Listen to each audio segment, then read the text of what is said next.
The world's wealthiest companies, these trillion-dollar companies, are all involved in the tech boom and AI. They cannot afford to be associated with ruining the planet. They don't want to be. But keep in mind that these are the same people that are also investing in immortality technology, in going to Mars technology, and escapism, futurism scenarios in which only the people with the trillions will be able to get out of the hopeless world that Erik is putting forward.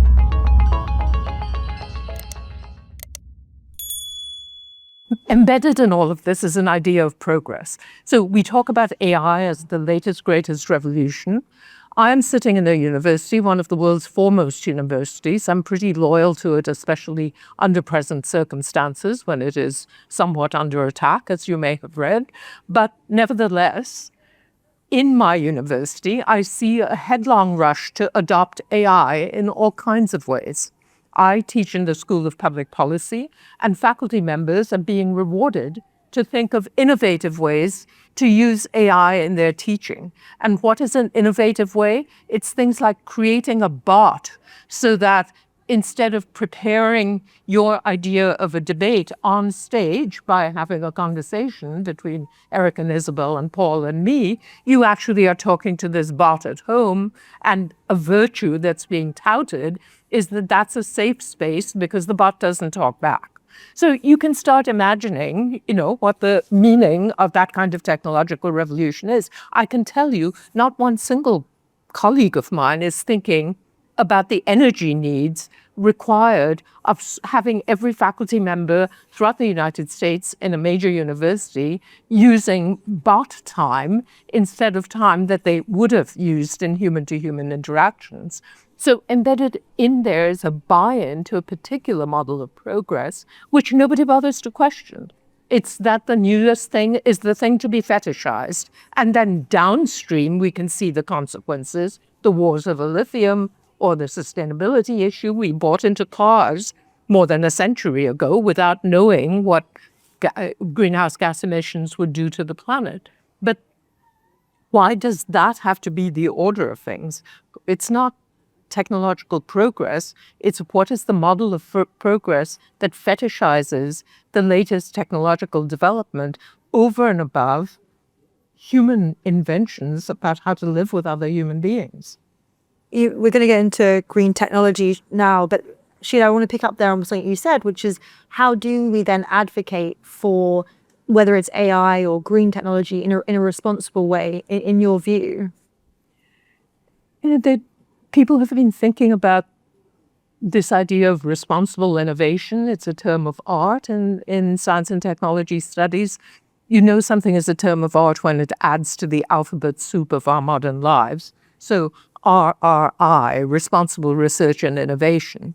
And it takes the form that people who understand the downstream consequences better should be working upstream in the process of technology development so that we're not always sandbagged by consequences after they arise. There's nothing wrong with that idea in principle, but I think a more foundational question has to be asked about what is it that we're replacing when we put a mechanical mode of production in place of the other. So with AI in particular, with this information revolution, people can foresee the evil consequences very clearly because they can see which jobs are going to be set aside, how many people are going to be put out of work, and yet nobody's thinking about what happens to all those people who are displaced.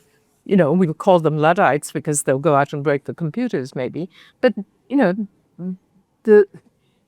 I haven't seen the forum where the union workers are talking to the Harvard professors about what it means to educate people to do a job that was human to human yesterday and is human to machine tomorrow. And certainly the sustainability experts are not in that room together either. Cambridge may be different, I don't know.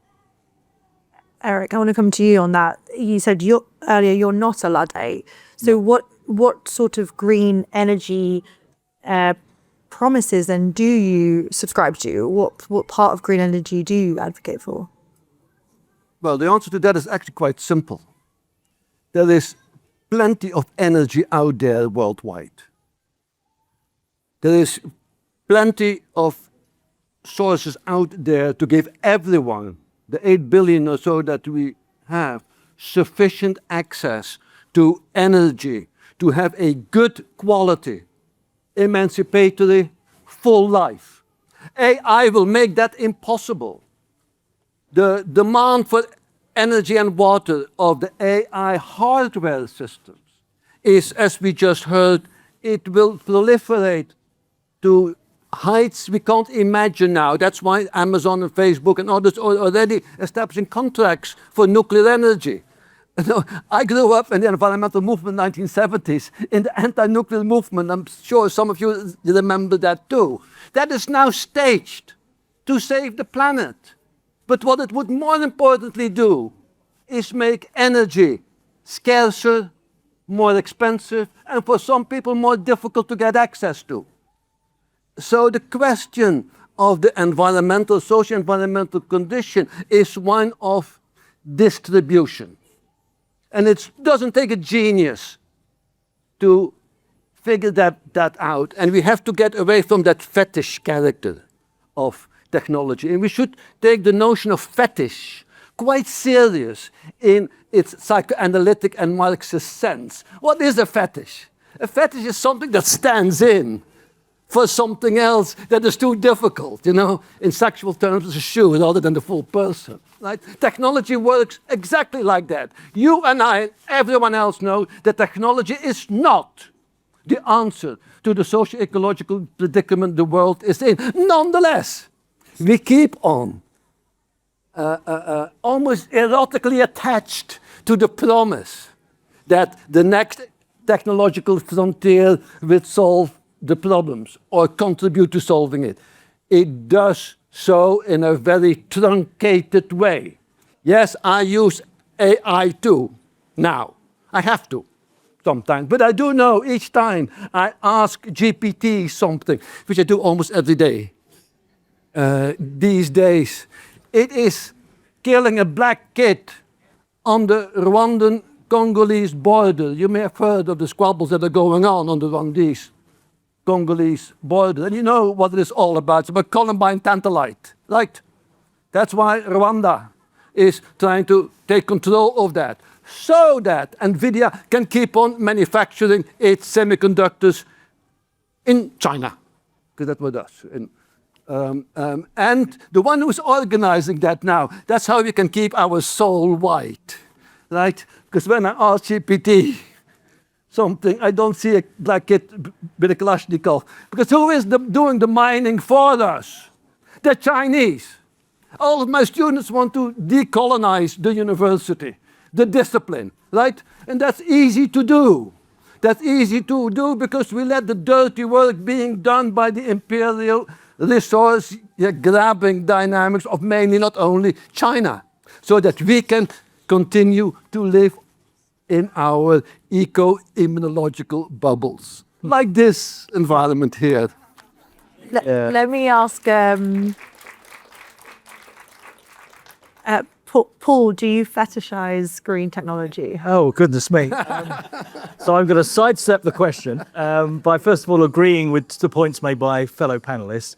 I mean, firstly, I just want to pick up something that you said, Sheila. Absolutely right. AI, we're barreling into the unknown right now. I mean, it's going to have a massive impact on the service-based economy like the UK. And I don't think we've got the slightest clue right now how it is going to impact us across teaching, medicine, everything.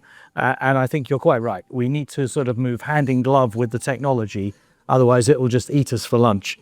And Erik, I do agree with you on one thing, which is that the power hungriness of AI and the wealth of the big tech companies that means they can afford to buy small modular reactors and that sort of thing could create some social division if they're able to power their data centers with small modular reactors and average people are paying sky-high prices for conventional energy. And I do think that's another thing that we do need to get right.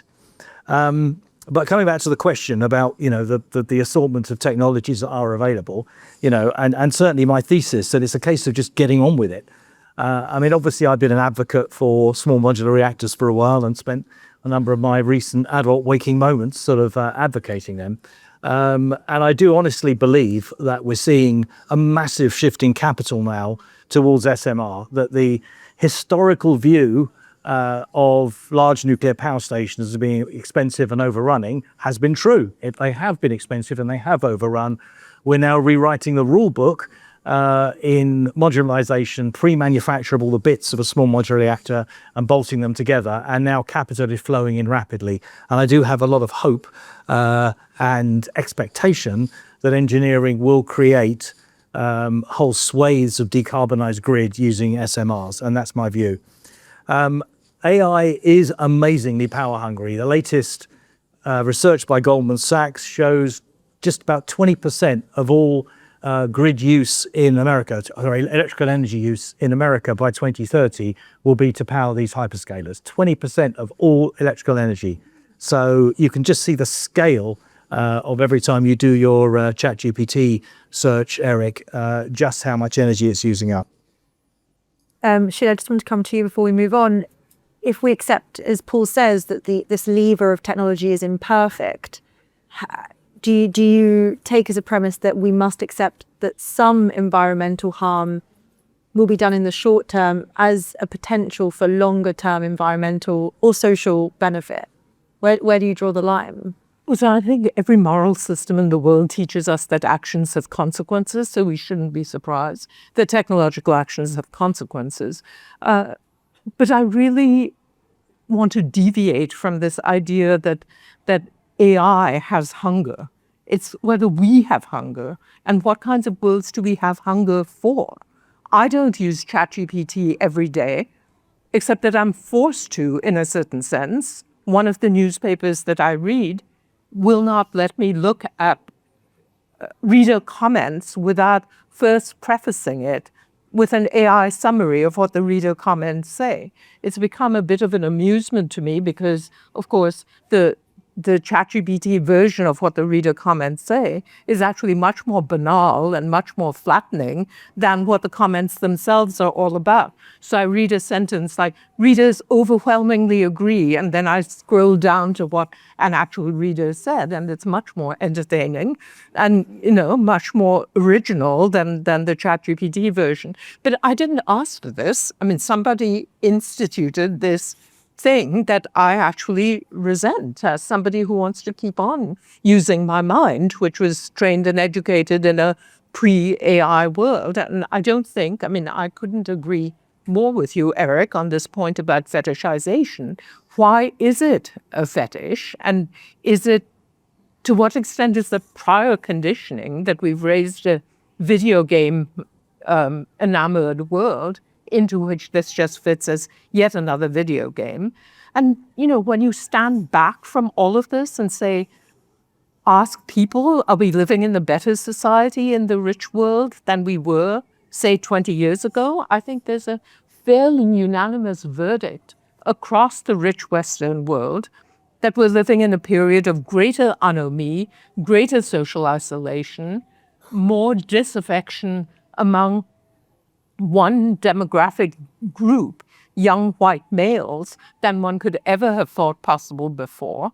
So if these are some of the aggregate results, why look at the amount of energy that's being generated instead of the amount of disaffection, alienation, and despair and anger that's being generated? Maybe we should set our modelers to model those things. There is a flip side to the AI issue, and it's this.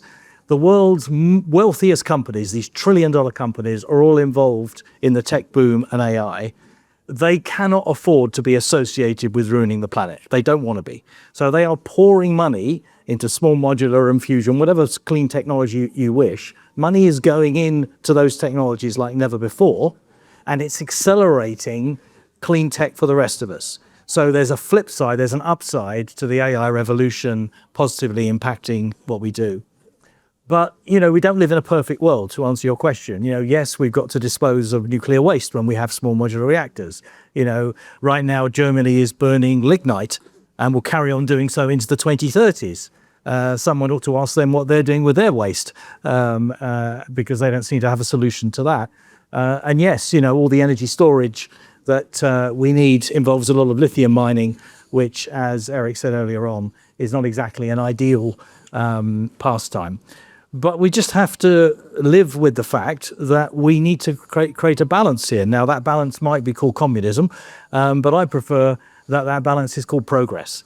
Progress and technology, and we will find a way to make our way through this by using the productivity gains that we're getting through technology to solve our climate problem. But I think that the symmetrical point that I want to make is that these debates always get focused on science and technology. Should science and technology be allowed to thrive? That in itself, the very framing of that debate, is a symptom of the fetishization. Democracy too is an imaginary.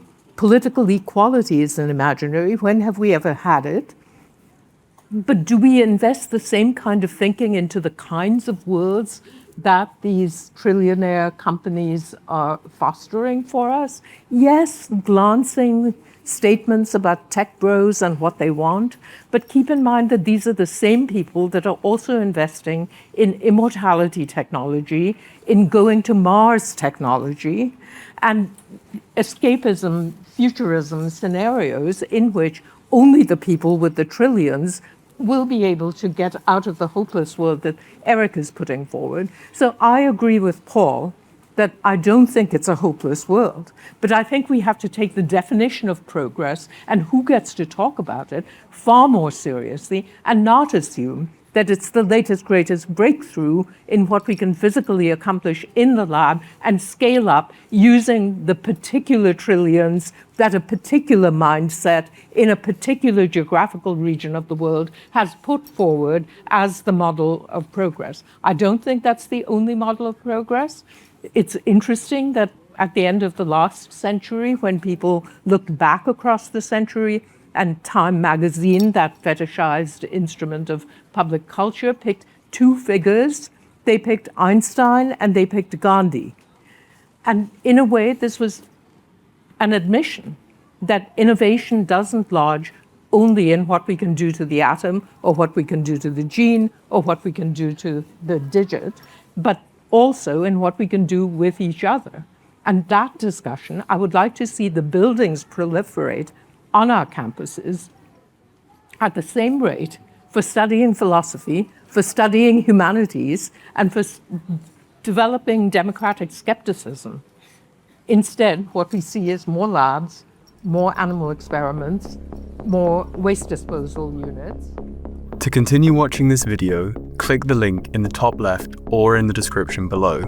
With a free trial, you can enjoy the full talk and thousands more. Thank you for being part of the conversation.